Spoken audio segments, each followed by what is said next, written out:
बिस्मिल्लाहिर्रहमानिर्रहीम, अस्सलामु अलैकुम वरहमतुल्लाहि वबरकातुहू। कैसे हैं आप लोग? उम्मीद करता हूँ खैरियत से होंगे। आज मैं आपको जो बातें बताने जा रहा हूँ ये कुछ जो पहले जो है वो स्टूडेंट्स के लिए फ़ायदेमंद है, और दूसरी जो बात मैं करूँगा वो इंशाल्लाह टीचर्स के लिए होगी। तो टीचर्स भी जो है वो देखते रहें और स्टूडेंट्स भी जो हैं वो मेरी बात को सुनते रहें, गौर से सुनते रहें। देखें, जब भी मैं आज आपसे ये बात करना चाहता हूँ कि जब आप क्लास में होते हैं तो वाइट बोर्ड के ऊपर टीचर एक सवाल आपको दे देता है, हल करके दे देता है। तो बाज़ बच्चों की आदत होती है कि वो कहते हैं कि हमने नोट करना है। तो फिर उसका तरीकाकार पता क्या है? सबसे पहले आप लोग पता क्या करें, गौर से सवाल को समझें। कई बच्चे ऐसे हैं कि जब टीचर समझा रहा होता है तो साथ ही ना वो लिखना शुरू कर देते हैं। ऐसे कभी ना किया करें। पहले बात को अच्छे तरीके से समझ लिया करें कि टीचर ने जो चीज़ बताई है, जो सवाल समझाया है, उसको अच्छे तरीके से पहले समझ जाएं। जब आपको समझ आ जाए फिर उसको आप लोग नोट करें, ठीक है? तो नोट करने का वैसे जब आप नोट कर लेते हैं फिर घर चले जाते हैं तो ऐसे रजिस्टर फेंक देते हैं, फिर देखते भी नहीं हैं। तो नोट करना कहाँ, दिमाग में सबसे पहली चीज़ है, दिमाग में नोट करें किसी भी चीज़ को, कंसेप्चुअली चीज़ को समझें, ठीक है? तो जब आप चीज़ को कंसेप्चुअली समझेंगे तो फिर आपको बार बार इस तरह देखने की ज़रूरत नहीं होगी, फिर वो हमेशा जो है वो आपके पास ही होगी। फॉर एग्जांपल, अगर बाज़ औक़ात बच्चे ऐसे हैं कि वो उर्दू मीडियम में पढ़ते हैं, उर्दू मीडियम पढ़ने के बाद जब वो एफएससी में जाते हैं वहाँ पे इंग्लिश मीडियम हो जाते हैं। फिर जब आपने उर्दू मीडियम में पढ़ा हुआ था, जब आप इंग्लिश मीडियम में करेंगे तो फिर आपको प्रॉब्लम होगी। तो उसके लिए ये है कि जब अगर आपने कंसेप्चुअली पढ़ा हुआ है तो वहाँ पे भी आपको फ़ायदा देगा और फ्यूचर में भी आपको फ़ायदा देगा जब आप पढ़ाएंगे या प्रैक्टिकल लाइफ में जाएंगे तो फिर जाके। तो मैं बात कर रहा था कि नोट करना है बच्चे ने क्लास के अंदर क्वेश्चन, तो कैसे नोट करे? वो सबसे पहले क्या करे कि क्वेश्चन को समझने के बाद टीचर से क्वेश्चनिंग करे। जो क्वेश्चनिंग करेंगे तो फिर ही आप अच्छे तरीके से समझेंगे। अच्छा, उसके बाद अगर आपने नोट करना ही है तो उसका तरीकाकार पता क्या है? फॉर एग्जांपल, आपने जब नोट करना है तो आप ऐसा करें कि वहाँ पे लिखा हुआ जी x² + 5x + 6 = 0। तो फिर आप कैसे इसको नोट करेंगे?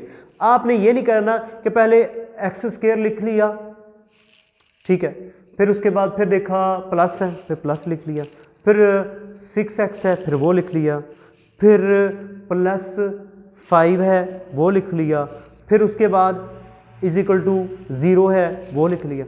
और भैया ऐसे नोट नहीं किया जाता। नोट करने का तरीकाकार ये है, x² + 5x + 6 = 0। ये आपने पढ़ लिया, ठीक है? उसके बाद इसको नोट करना है। कोई भी इबारत है, कोई भी जुमला है, कोई भी, उसको अगर इंग्लिश का है तो पूरे आपने पहले एक जुमला पूरा पढ़ लेना है, फिर दूसरा पढ़ लेना है। कोशिश करें कि फिर तीसरा भी साथ उसके शामिल हो, तो फिर तीनों जुमले जो हैं वो इकट्ठे लिखें। ये नहीं कि एक जुमला आपने लिखा है एक एक लफ्ज़ करके। इससे क्या होता है कि टाइम कंजप्शन होती है, टाइम जो ज़्यादा लगता है, टाइम कंज्यूम होगा ना आपका, तो एक चीज़ दूसरी चीज़ बार बार देखने में टाइम ज़ाया होता है। और दूसरी चीज़ ये सबसे जो बड़ा ड्रॉबैक इसका है, वो आप चीज़ को मेमोराइज़ नहीं कर सकते, उसका तरीकाकार आपको समझ नहीं होगा। तो इसलिए जब भी नोट करना है तो आपने किसी चीज़ को, फॉर एग्जांपल टीचर ने सवाल किया तो आपने क्या करना है, जब टीचर ने सवाल लिखने के बाद उसका सोल्यूशन आपको दिया है, सारा लिख के राइट डाउन कर दिया है, आपने क्या करना है, कैसे नोट करेंगे? सबसे पहले आपने जो ऊपर इबारत लिखी हुई है ना, फॉर एग्जाम्पल जैसे मैंने आपको एक मिसाल दी है x² + 5x + 6 = 0, तो आपने सिर्फ इतनी इबारत वहाँ से नोट की, बाकी सारा खुद सॉल्व करें उस क्वेश्चन को। जब आप उस क्वेश्चन को खुद सॉल्व करेंगे तो फिर आपको क्वेश्चन भी आ जाएगा, प्रैक्टिस भी हो जाएगी। जब आप घर जाके प्रैक्टिस करेंगे ना तो वो यहीं पे आपकी प्रैक्टिस हो जाएगी। किसी भी चीज़ को, मेरी हमेशा के लिए ये बात याद रखें, तो ये नहीं करना कि मैं घर जाके कर लूँगा। घर जाके वाला तो तसव्वुर ही ख़त्म कर दे, ठीक है? और जब ये जो आप लोग फिनलैंड स्कूल का अब जानते हैं, फिनलैंड जो है पिसा का जो टेस्ट है, तो उसमें फिनलैंड जो है वो 10-12 साल तक तकरीबन वो लगातार उसने टॉप पोजीशन हासिल की। तो वो क्वेश्चंस वहाँ पे ही करवाते हैं, घर का काम वो देते ही कोई ना, होमवर्क वाली बात ही कोई नहीं होती इनमें। तो अगर हमारे यहाँ पे ऐसा सिस्टम है, हम होमवर्क देते हैं, तो चलो आपने होमवर्क दिया तो आपने जो आप समझे नहीं कि मैं कल कर लूँगा, घर जाके कर लूँगा, वो आप समझे कि वो गया, तो घर वाला काम ही कोई नहीं। आपने कोई भी हो, आपने कोई भी क्वेश्चन दिया उसको वहीं पे ही नोट करें और वहीं पे ही उसको सॉल्व करने की कोशिश करें, ठीक है ना? तो ये तरीकाकार है उसका नोट करने का। तो इस तरह वक्त भी बच जाता है और बच्चा जो है वो क्वेश्चन करने के काबिल भी हो जाता है। अच्छा, टीचर से लिए ये वाली बात है कि वो बच्चे को से काम करवाया करें। अगर वो खुद काम करेंगे तो एनर्जी जो उनकी वो ऐसे लेवल, उनका एनर्जी लेवल डाउन हो जाएगा, वो बाकी काम करवाने के काबिल नहीं होंगे। तो बेहतर यही है कि आप बच्चों से काम करवाएं, जितना हो सके बच्चों से काम कराएं, खुद काम कम करें। मैं आपको एक मिसाल देता हूं कि आपने एक क्वेश्चन लिखा, क्वेश्चन लिखने के बाद उसको सॉल्व किया, तो उस टाइप के जितने भी क्वेश्चन, फॉर एग्जांपल 12 क्वेश्चंस हैं, तो आपने सारे 12 के 12 नहीं करने हैं। एक तो वक्त ज़ाया होगा, एक तो उनमें एबिलिटीज़ नहीं होगी, सॉल्व करने की एबिलिटी नहीं होगी। तो आपने क्या करना है कि उनको सॉल्व करने के लिए आमादा करना है, वो खुद सॉल्व करें। ठीक है, अगर ये टीचर खुद काम करना शुरू कर दे ना सारा, तो फिर ये काम नहीं होता। वो उसका काम है सिर्फ सुपरविजन करना और बच्चों को गाइड करना।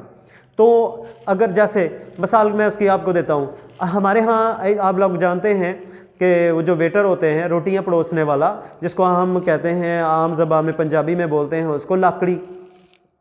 ठीक है, जब वो जाता है, मतलब शादी ब्याह है, उसके ऊपर एक उनकी सुपरविजन करने वाला होता है। वो कहता है कि वहाँ उस टेबल पे ऊपर ये चीज़ कम है, उस पर ये चीज़ रखो, वहाँ पे सालन कम है, सालन रखें, वहाँ पे गोश्त कम है, गोश्त रखें, वहाँ पे जो है बोतल नहीं है, वहाँ पे बोतल रखें। अगर वो जिस तरह वो खुद ही काम करना शुरू कर दे तो उनकी सुपरविजन नहीं कर सकेगा वो, और जो है वो सारा निज़ाम दरहम बरहम हो जाएगा। जैसे एक कमांडर है, कमांडर जो है अपनी फौज को हुक्म देता है, यहाँ पे गोले फेंको, यहाँ पे देखो, यहाँ से आगे बढ़ो, यहाँ से पीछे हट जाओ, ऐसे करो। अगर कमांडर खुद ही गन पकड़ के खुद ही लड़ना शुरू हो जाए तो कमांड कौन देगा? तो कमांड करने वाला अगर खुद ही सारे क्वेश्चन सॉल्व करेगा तो बच्चे जो है उनमें एबिलिटीज़ नहीं आएंगी। आप लोगों ने बच्चों में एबिलिटीज़ पैदा करनी है। मिसाल के तौर पर मैं अपने जब मैं पढ़ाता हूँ तो मैं ऐसे नहीं करता। मिसाल के तौर पर मैं उनको जैसा मैं क्वेश्चन ढूंढ के ना, तो फिर वो एग्जाम्पल के तौर पर उनको करवा देता हूँ, तो बाकी कहता हूँ ये करके दिखाएं, खुद करके दो। और बच्चे इस काबिल भी होते हैं, क्रिएटिव भी हो जाते हैं ऐसे। मिसाल के तौर पर मैं कहता हूं 324 फौजी हैं, उनको आपने इस अंदाज से खड़ा करना है कि जितनी कतारें बनेंगे ना, हर कतार में उतने फौजी हों। तो 324 फौजी हैं, तो उनको आपने कैसे खड़ा करना है कि जितनी कतारें हों, हर कतार में उतने फौजी होने चाहिए। तो अब करेंगे कैसे? मैंने उनको सिर्फ आइडिया देना होता है। मैं कहता हूँ आपके पास 4 फौजी हों, आपने उनको इस तरह अरेंज करना है, या दरख्त हैं आपके पास तो उनके आपने पौधे लगाने हैं, तो जितने लाइनें हों हर लाइन में उतने ही दरख्त होने चाहिए, उतने ही पौधे लगने चाहिए। तो क्या करेंगे?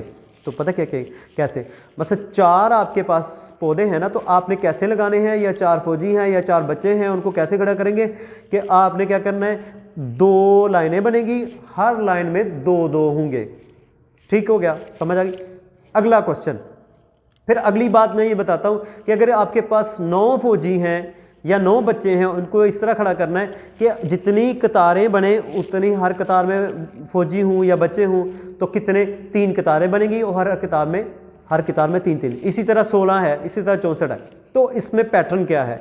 4 का जजर लें तो कितना बनता है? Square root. 4 का जजर लें, स्क्वायर रूट लें तो कितना बनता है? वो बनता है जनाब 2। तो इसका मतलब 2 लाइनें बनेंगी और हर लाइन में 2 बच्चे होंगे। तो इसी तरीके से अगर 9 का स्क्वायर रूट लें, जजर लें, तो कितना आंसर आ गया? 3। तो 3 लाइंस बनेंगी और हर लाइन में 3-3 स्टूडेंट्स होंगे, 3-3 फौजी होंगे या 3-3 पौधे होंगे। इसी तरीके से इसका मतलब ये हुआ कि 64 है, 64 का भी जजर लेंगे 8 आ जाएगा 64 का। इसी तरीके से 324 है, तो 324 जो है उसका स्क्वायर रूट लेंगे, जो आंसर आएगा उतनी कितारें बनेंगी और उतने ही हर कितार में दरख्त होंगे या फौजी या बच्चे होंगे। ठीक है ना? फिर इस तरीके से मिसाल के तौर पर एक दुकानदार है, वो कोई चीज़ सेल करता है, वो जो चीज़ सेल करता है उसकी जो लिखी हुई कीमत है वो है 1250 रुपये। मतलब एक क्वेश्चन है, कोई भी चीज़ लेते हैं उसकी कीमत क्या लिखी हुई है? 1250। याद रखें बात को, मेरे साथ आप लोग भी सॉल्व करें। 1250 उसकी कीमत लिखी हुई है। ठीक हो गया। अब उस जो चीज़ है उसके ऊपर दुकानदार कहता है मैं छूट आपको देता हूँ, डिस्काउंट करता हूँ। ठीक है, वो है 16%, 16%। ठीक है, तो 16%। अब ये क्वेश्चन करके दिखाएं, तो बच्चे कैसे करेंगे? मैं अब बच्चों को ये क्वेश्चन करके नहीं दिखाता, मैं उनको मिसाल के साथ समझाता हूँ, फिर बच्चों से करवाता हूँ। मैं कहता हूँ आपके पास एक चीज़ है, उसके ऊपर लिखा हुआ है जी 100 रुपया उसकी कीमत है। ठीक है, उसकी कीमत क्या है? 100 रुपया। तो उसका 10% जो है 100 का 10% जो है वो छूट है, उतने आपको कंसेशन दे देता है। ठीक है, तो फिर अब मुझे बताएं कि वो उसकी कीमत क्या होगी। उसका तरीकाकार ये है कि आप 100 को मल्टीप्लाई करें 10% के साथ, 100 लिखें क्रॉस 10%। जब आप ये लिखेंगे तो वो जो परसेंटेज है उसका 100 नीचे आ जाएगा, 100 से कैंसिल हो 10 बच गया, यानी 100 का 100 का 10% 10 बनता है, 10% पर का मायनी में, ठीक है, में इससे सेंट मीन 100 ये करेंसी है अमेरिका की, जिस ये वहाँ पे डॉलर चलते हैं तो 100 का सेंट को 100 बोला जाता है। जैसे हमारे 100 पैसा होता है ना, पैसा वहाँ पे सेंट होता है, तो 100 पैसा हो तो 1 रुपया होता है, इसी तरह 100 सेंट हो तो $1 बनता है, उससे है परसेंट। फी स्वद का मायनी होता है 100, तो फी का मायनी में, फी स्वद 100 में से, तो इस तरह 100 में से 10% क्या हुआ, 10 रुपये। तो लिखी हुई कीमत क्या थी, 100 रुपया, तो उसका जो 10% है वो कितना बना, 10 रुपये, ठीक है। तो अब दुकानदार कितनी पे करेगा, 100 में से आप लोग 10 रुपये जो है डिस्काउंट होगा और 90 रुपये उसको पे करेंगे। तो इसी तरीके से सेम पैटर्न में क्वेश्चन लिख के सारा बच्चों को समझाता हूँ एक एक चीज़ कि कैसे करना है। फिर मैं इसी तरीके से बताता हूँ कि हर चीज़ का कि आपको 1250 लिखे, इसको 16% के साथ मल्टीप्लाई करें, परसेंट का 100 नीचे आ जाएगा, इस तरीके से इसको कट डाउन करें, कट करने के बाद जो आंसर आएगा वो होगा आपकी डिस्काउंट 1250 में से निकाल दें, तो इस तरीके से आपकी ये कीमत हो जाएगी जो आप लोग पे करेंगे, जो ग्राहक जो है दुकानदार को पे करेगा। तो ये एबिलिटीज़ जो है इस तरीके से स्टूडेंट के अंदर आप लोग भी क्रिएट किया करें और उनसे खुद काम करवाया करें। अगर आपको आंसर आ गया है 1250 में से 16% निकाल दे, तो आप ज़रूर कमेंट कीजिए नीचे, ठीक है। थैंक यू सो मच, उम्मीद करता हूँ आपको समझ आ गई है। अल्लाह ताला आपको हंसता मुस्कुराता रखे। वस्सलाम।